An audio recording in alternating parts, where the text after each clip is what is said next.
Hello and welcome to Market Madness, Joel. Why have you got such a big smile on your face? This is the Oh, podcast. because there's big news today, Liv. There's big news. Go on, carry on with the intro. Go on. This is the podcast from GiveMeSport, where every day is like deadline day. It is myself, Olivia Buzaglo. Joel Beya is back.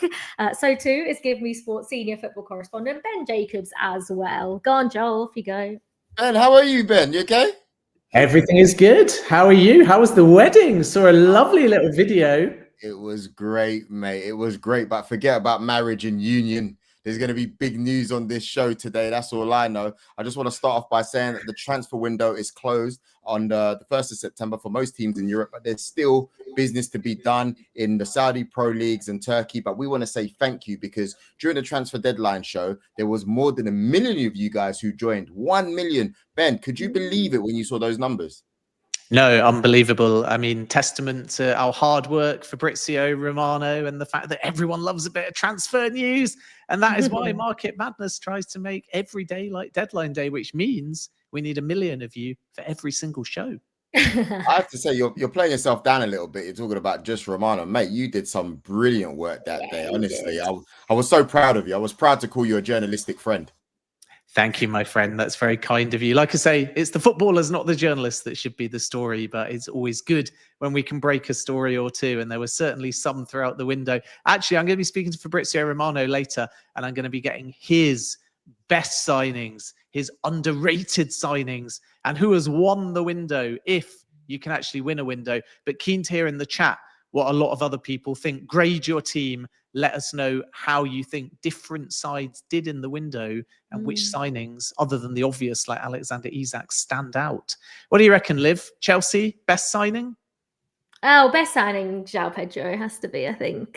He already looks the real deal. I think he's brilliant. But I think in terms of Chelsea's window, I'm not overly like, oh my God, it's been amazing. Do you know what I mean? I'm like, it's been okay. And I'll take it. Joel, how do you think Arsenal's window's been? You know, Gyökeres is the missing piece, apparently. He's already scored 2 goals in the league so far. Can't complain. Should we talk about what he looks like when he plays, or no? Should we talk about? I think he's brilliant. If you ask me, I think he's doing all right. He's finding his feet, finding his fitness. Can't complain at all. Not can't control. He can control. He can control. Everybody's saying he can't. He can.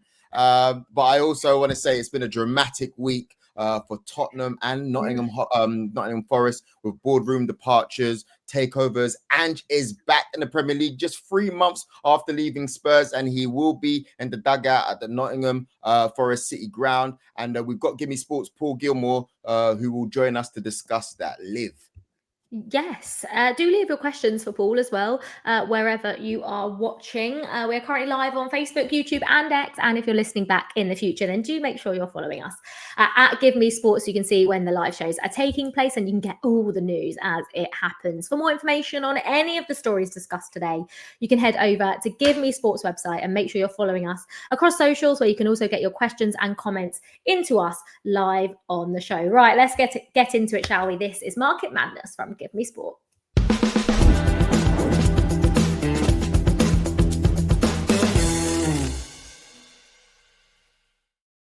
I don't know what it is, but I love this show. Like today, I'm so excited. It's all right, Joel. When you weren't here the last time we did it, when you were getting married and Arsenal had lost, I was like, "Where's Joel? Where's Joel?" So now it's your turn, and I'm here, and I'm pretty sad. Yes.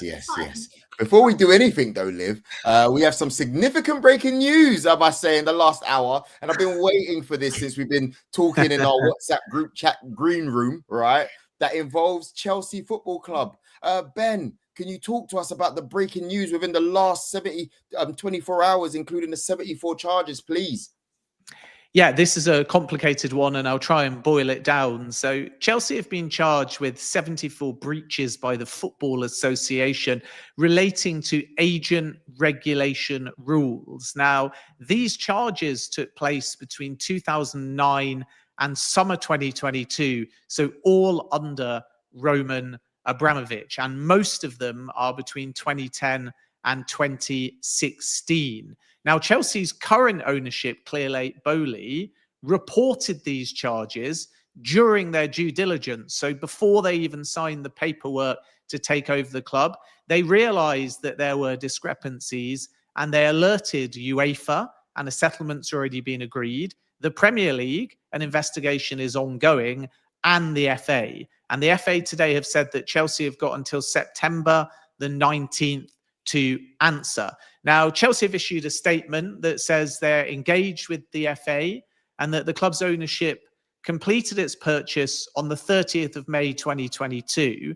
And during this due diligence process, the ownership group became aware of potentially incomplete financial reporting concerning these historical transactions. The full Chelsea statement is available on the website. But what Chelsea say is they've demonstrated, quote, unprecedented transparency during this process, including by giving comprehensive access to the club's files and historical data. So what does this all mean? Well, first of all, Chelsea have opened up their books to the FA and the Premier League.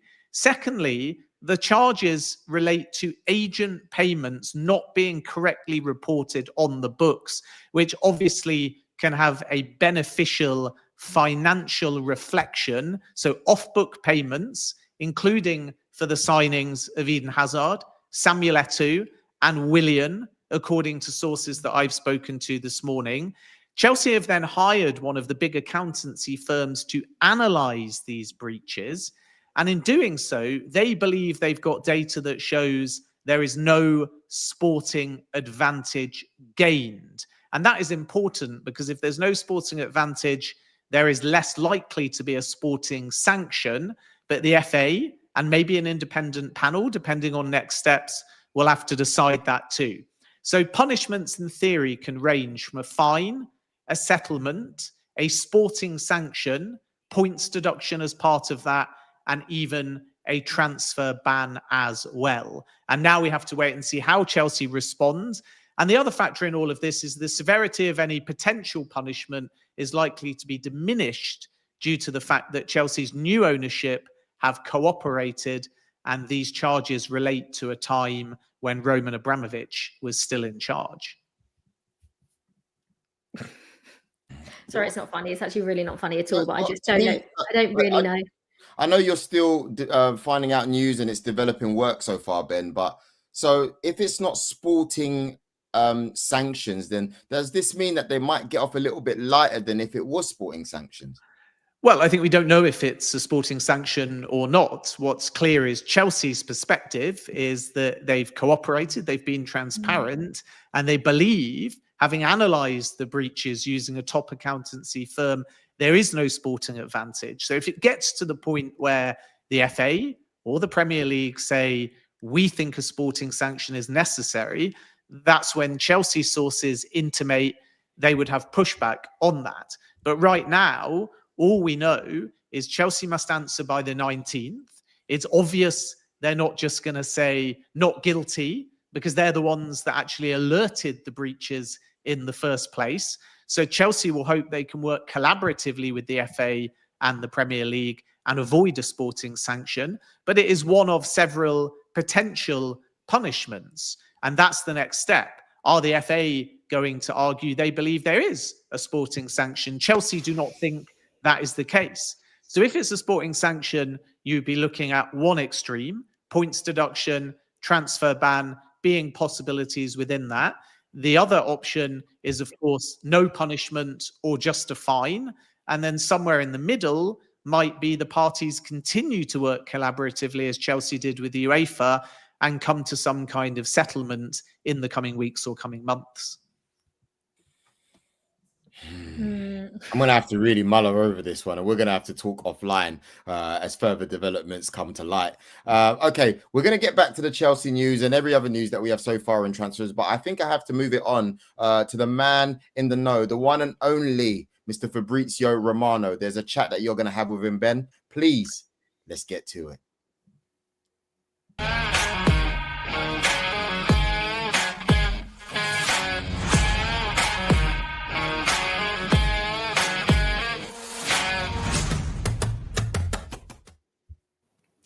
Fabrizio Romano is with us, a well-rested Fabrizio Romano. Let me ask you, my friend, one question to begin with. The day after deadline day. How much sleep do you get? A lot. Hello, my friend. Hello to all our friends here on Market Madness. And yeah, a lot of sleep. Not just the day, the whole week, because I needed to recharge. I needed to recover. So let me say like something like 9-10 hours. That for me is a lot, because usually during the window I sleep maybe 4 or 5. So it's quite almost the double of what I normally sleep.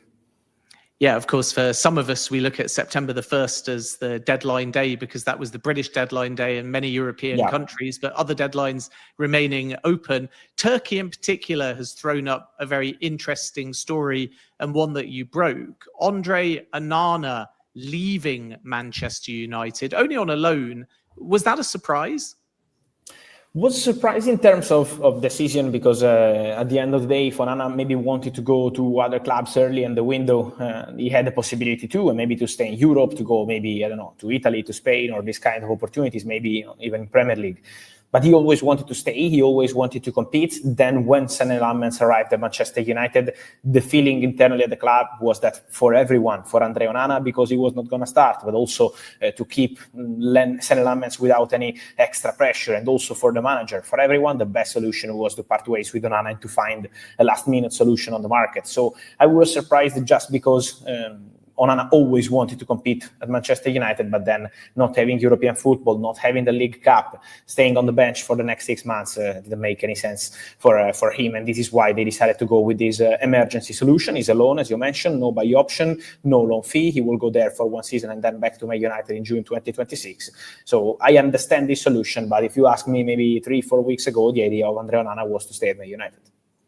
And for Senne Lammens, for much of the summer, it felt like he would be a young goalkeeper for the now, but also the future. Now we look at this Manchester derby coming up, and it's Lammens and Bayern Deer. Do you sense that Lammens has been signed as a number one, or is it going to be a case of both goalkeepers having the chance to impress Ruben Amorim? I think they will be competing for the spot, for the first goalkeeper spot. So it's not going to be 100% guaranteed for anyone. But I'm sure that Senne Lammens is also a clear favorite. I think Man United really trust him for the present, but also for the future. They believe that this is one of the best young goalkeepers in the world. And so they really trust this boy. They wanted Lammens strongly. Obviously, there was also the opportunity to go for Dibu Martinez, which is a completely different profile, obviously, to add maybe some leadership, but also with different cost in terms of salary, transfer fee. And so they decided to go for Lammens because they believe this is the ideal solution for present and future. And I'm sure that Lammens has very good chances to be the starting goalkeeper at Manchester United. So let's look at deadline day, particularly the British deadline day, September the 1st. It was fitting, wasn't it, given this crazy summer that we've had, that just after midnight on September the 1st, the biggest story, I think anyway, of the entire summer, Alexander Isak to Liverpool gets done. That just sums up this mad window that we've had. Yeah, it's been completely crazy to arrive with this sort of deal on deadline day, to be honest. I was always expecting Isak to go to Liverpool, but usually in the market, they always try to complete. When I say they, it's about clubs, but also agents, all the people involved in the industry, always try to complete this kind of deals before deadline day to avoid any sort of problems, to avoid any small issue that might complicate everything for a player who's going to be the biggest, the record deal in Premier League history. So this was surprising for me, the timing. I expected this deal to happen maybe before, but Isak was always very clear in his desire to go to Liverpool, and I think when the player is that strong in his intentions, there is nothing to do for the other club. And so a fantastic bomb, and to have that after midnight was even better on a journalistic point of view, because obviously the adrenaline is unbelievable. Liverpool was sort of celebrating just after midnight, but then there was probably the only thing that went wrong for them during the window in the final few hours, and that was Mark Gahey, who ended up staying at Crystal Palace after Igor from Brighton chose West Ham over Crystal Palace, and therefore Palace called that deal off. What chances of Liverpool coming back for Gahey, whether in January or when he's a free transfer in 12 months' time?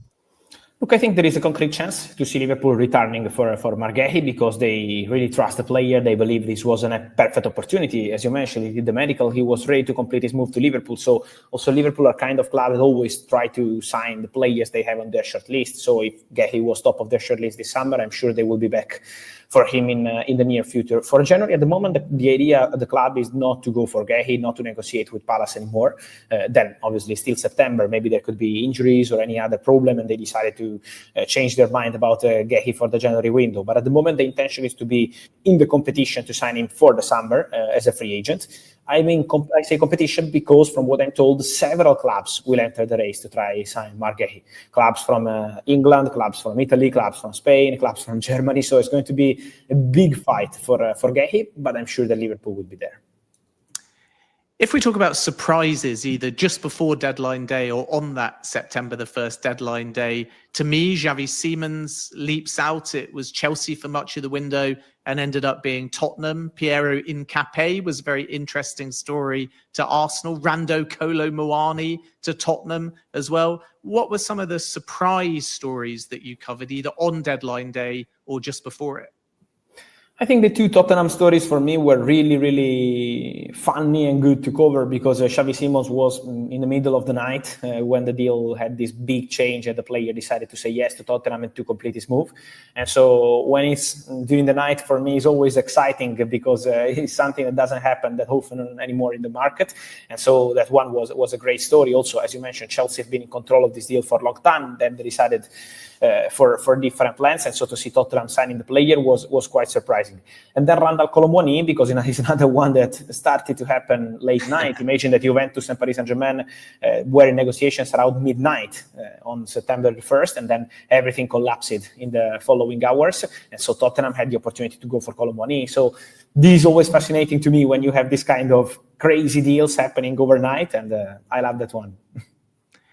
More broadly in the window, we saw some high-profile names leave Europe, particularly to MLS, which is maybe not a surprise given we're heading into a World Cup year. Son to LA, Thomas Muller to Vancouver as well. Do you think that shift from stars going to Saudi to stars going to America is largely down to the fact that we're 1 year away from a World Cup? Is also because of this, for sure.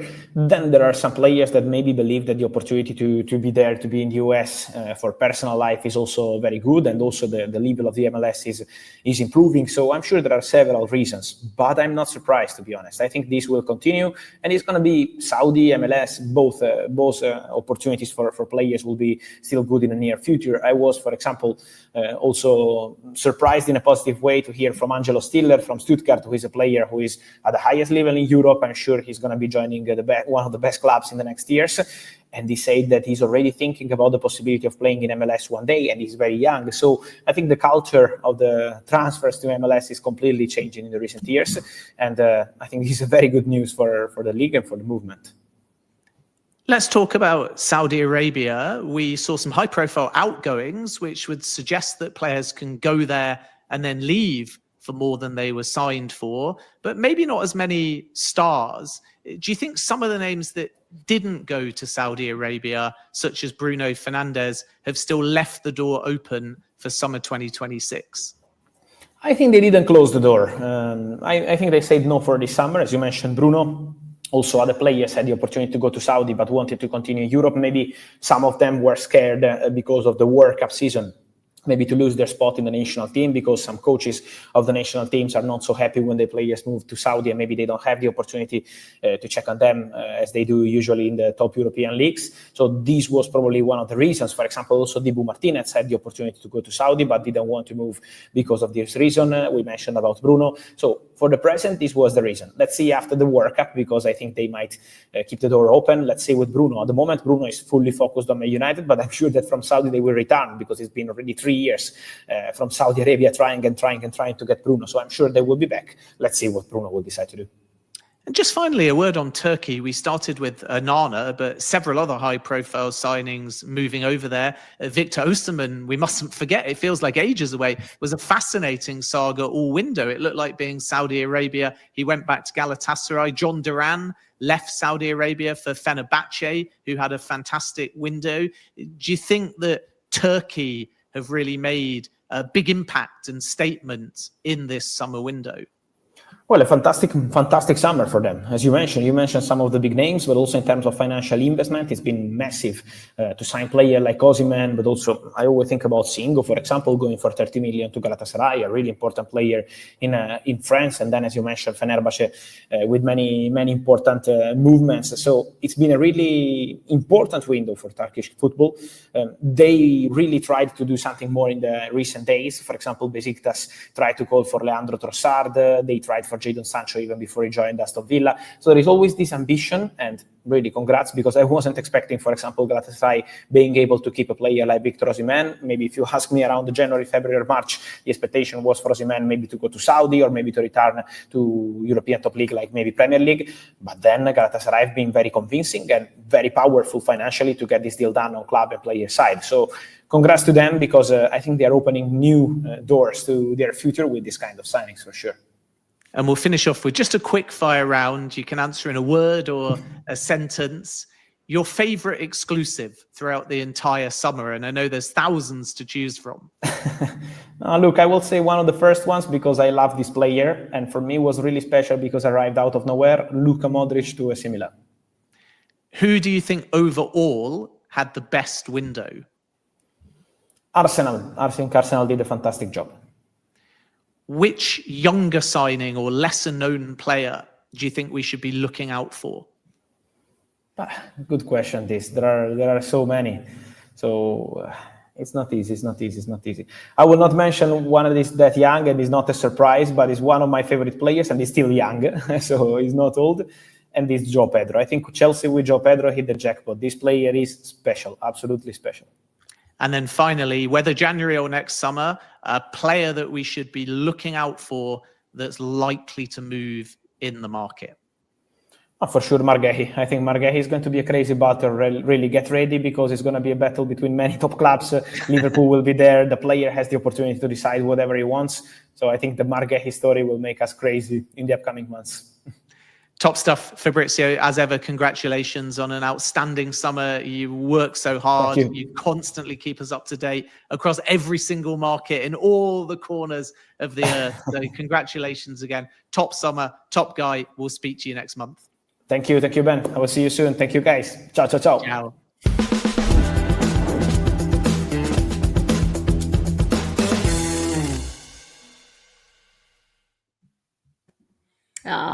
He's great, isn't he? I agree with what he said there about the João Pedro thing. Spot on, isn't he?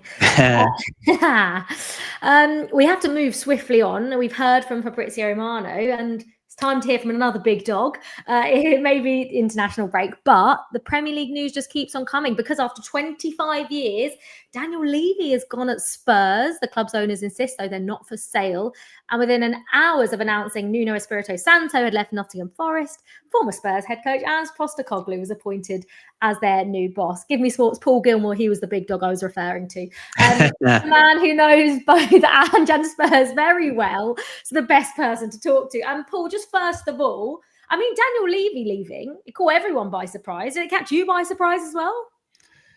Well, Ange Postecoglou talked about season 3 and everything and the drama that comes with different, programs or sitcoms that you can fit, I don't know how many seasons into Daniel Levy's time over the years at Spurs. And there were whispers, of course, throughout last season about change happening at Tottenham. Did anybody ever expect that for one moment Daniel Levy would move on in the way that he did at the time that he did?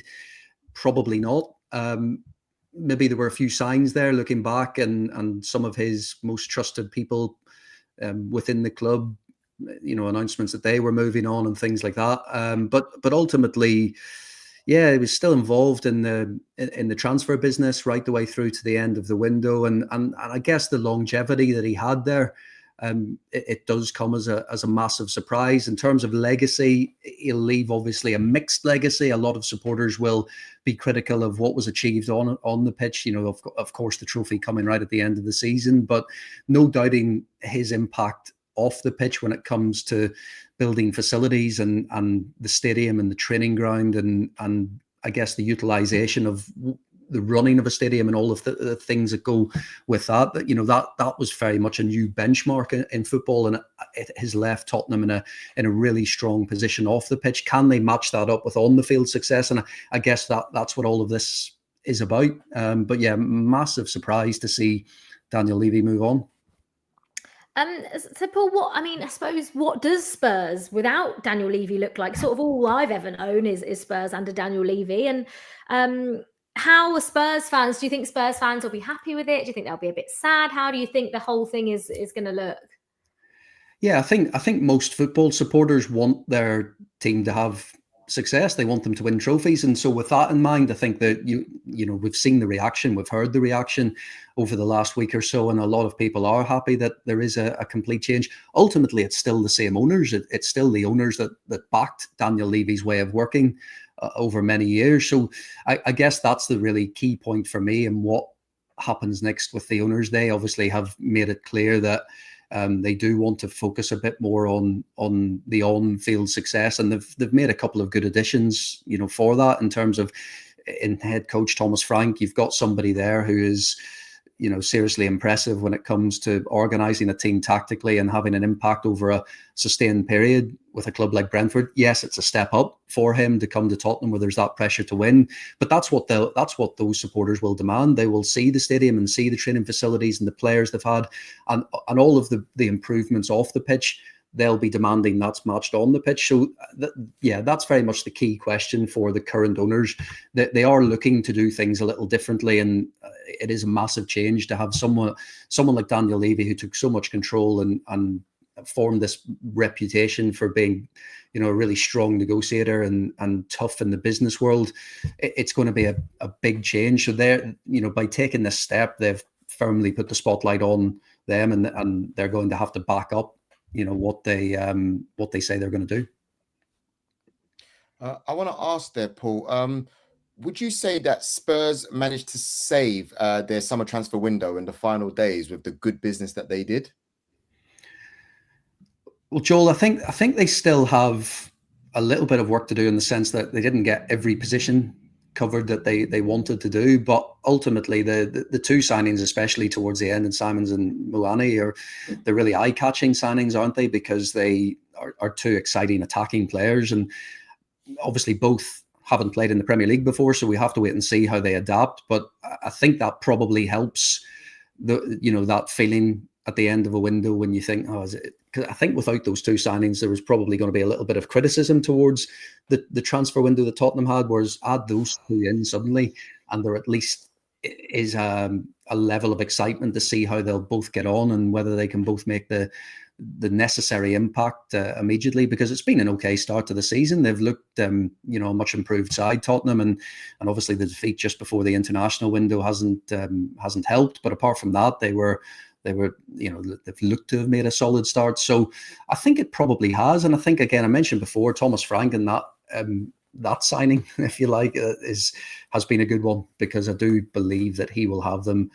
a lot more organised, balanced, all of those things that help teams compete in the top four race over the course of a season. But then I have to ask you then, Paul, will you be winning a trophy at the end of the season? Will Spurs be winning a trophy at the end of the season? I don't think so. I don't think this season. No, I think they're stronger teams. But again, you can never predict it in football. I think just especially cup competitions need a little bit of luck along the way. I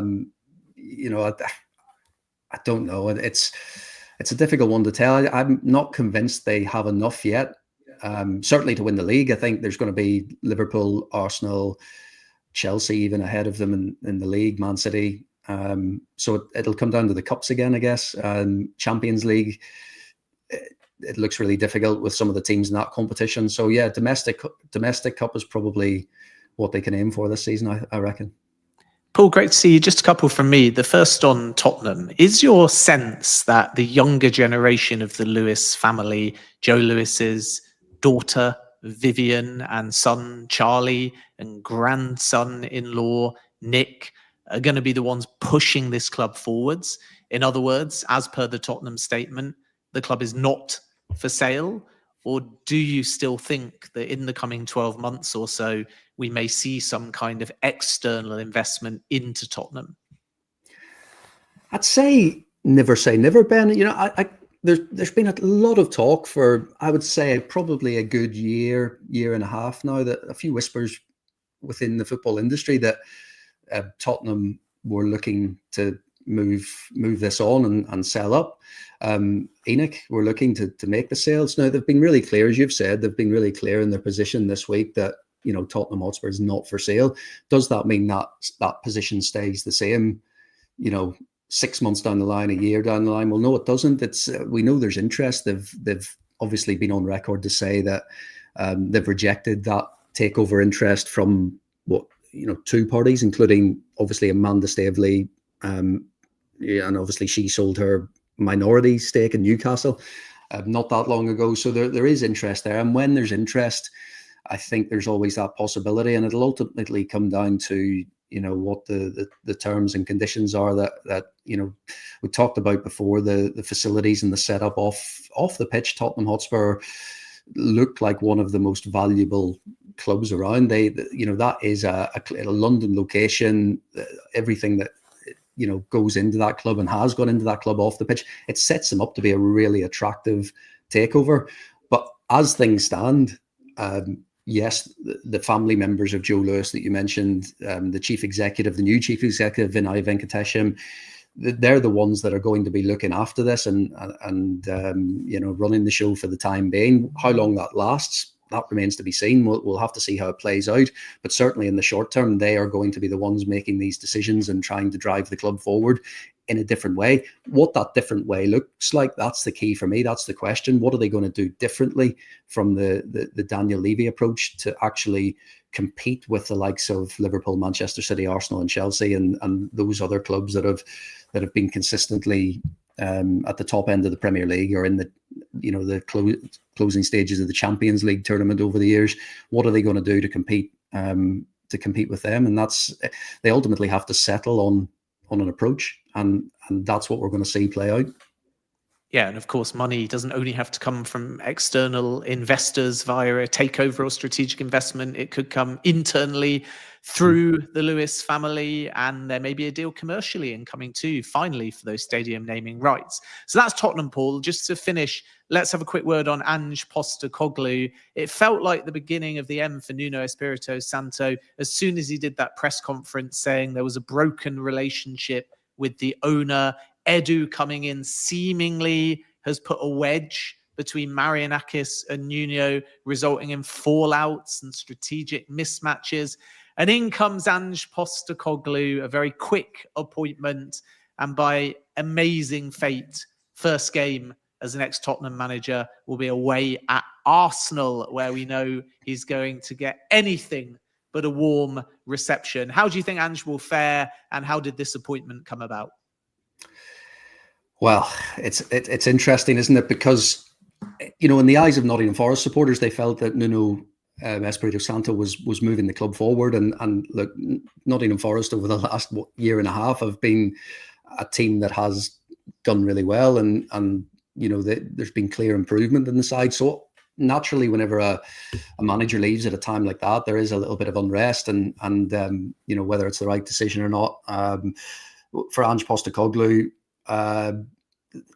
we've had a couple of seasons of him in the Premier League. He was always very entertaining in interviews and press conferences, and you know, the impact that he first made at Tottenham, maybe people have forgotten about that because of the way it went in his final season, when obviously the league form was nowhere near good enough. They finished 17th, albeit winning the trophy. But in that first 6 months, I think, did he win 2 or 3 manager of the months in a row? I think he hit the ground running, basically. So if they can replicate that at Nottingham Forest, and that might make everybody forget what's gone on in recent months. It's been obviously quite clear that with Nuno, he knew what was coming. You could, he chose to, the way he addressed that in his early season press conferences. It was clear he knew people are not silly. The football industry is ultimately quite a small industry, and they hear bits and pieces, and managers find out what's going on. And we know Ange Postecoglou's links to Marinakis, and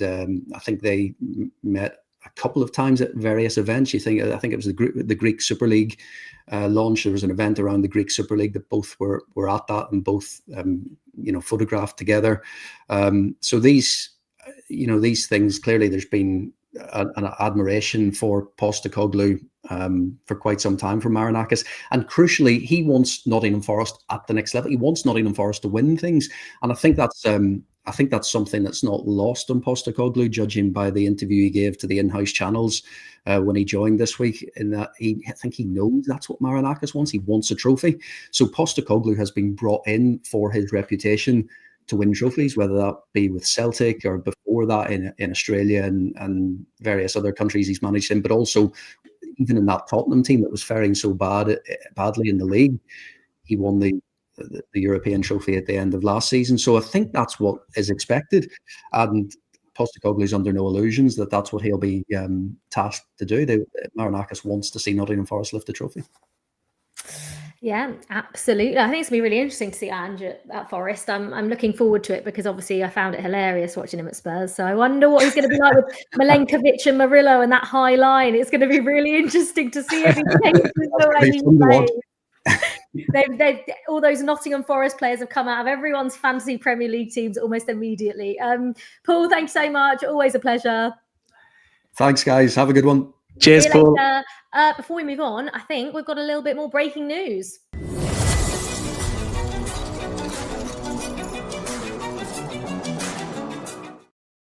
So the transfer window is shut, but that doesn't mean we're going to be without movement for backroom staff. And this relates to Nottingham Forest. Ross Wilson, highly regarded, is expected to leave Nottingham Forest and join Newcastle United, filling the gap left by sporting director Paul Mitchell. Forest preference would be to keep Wilson, but Newcastle are in advanced talks to sign him with an expectation that he'll be in place at St James's Park in time for the January window. Now at Nottingham Forest, Edu is there, but remember he's the global head of football, which means that his remit is not just Nottingham Forest. So that means that Forest would have to add another recruitment expert if, as expected, Wilson departs. And keep an eye on Scott Munn, former chief football officer at Tottenham Hotspur. In his interview, Ange Postecoglou, along with bringing in 4 backroom staff, including Mile Jedinak, put forwards Munn to come in and join Nottingham Forest. And initial talks are ongoing about a role for Munn at Forest. So Wilson to Newcastle, Munn to Nottingham Forest. Movement in the market doesn't stop just because players can't move at the moment. Interesting stuff. Well, you know what? I do think there's going to be a success with Newcastle coming somewhere down the line. There just has to be, man. Like, for a club that's done so well, this summer was just a shambles. So hopefully things get better. I disagree with that, though. You say it's a shambles because of Isak, but Alanga, I think, will be a fantastic signing. Jacob Ramsey, big impact. Really Voltemada is a record signing. If he follows the same progression as Isak, he might start scoring goals for fun. Johan Wissa, highly reliable. Malik Chow, incredible defender. Big future ahead of him. They needed a young defender. And Aaron Ramsdale, you can't go wrong. I know they wanted James Trafford, but this is the thing. Newcastle are Jekyll and Hyde. And on the one extreme, if you factor in Isak, you say, what a horrible window for them. But if you remove Isak and put that in a bubble, I'm really impressed by their incomings. I think it's 50-50 at the moment, but we can talk about it offline. I want to quickly ask you though, Ben, if we were to give awards, transfer awards, I would like to know who the awards would go to. So I'm going to ask you first, best signing of the transfer window. Quick fire, Ben, quick fire. Alexander Isak, it has to be. British transfer record, who Liverpool wanted, and the fact that they got Isak and Ekitike, you can't be handing out an award for any other signing except Alexander Isak. She said quick fire, but thank you very much. No, that is pretty quick quick. fire. No, that was pretty quick fire. Okay, next one. Most underrated signing. Kyle Walker to Ooh. Burnley and Granit Xhaka to Sunderland, with a special mention to Alejandro Garnacho and Chelsea. Oh, that's an interesting one. I think, to be honest, if there was a most interesting signing, I think it would be Garnacho to Chelsea, because no one's got a single clue how it's going to go. Yeah, I can't wait till he starts posting negative stuff on social media. Shut up, Joel. He doesn't play. Transfer window winners. Oh, well, I mean, you'd have to say Liverpool, special mention to Arsenal. And also, I would say, partly because of Xhaka that I mentioned, Florian Gazolfi's done an excellent job at Sunderland. I think they're really well equipped to stay up. And then outside of England, Fenerbahce, fantastic window for them, including John Duran on loan from Al Nassr. I think that was just form with John Duran. We'll see how that goes. Transfer window losers, please. Yeah, I'm reticent to kind of say losers, and I never really get into worst signings. Nobody's kicked a ball, but I think it's fair to say Fulham. Maybe they salvaged their window with Chukwueze and Kevin arriving late, but Tyreek George fell through. Really difficult window for Marco Silva. And again, I'm tempted to put West Ham United in there, but I do think that Mateus Fernandes has maybe just put a more positive complexion. So for me, out of the Premier League clubs anyway, Fulham. Biggest shock of the window.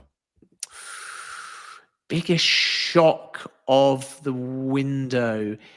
It's a tough one.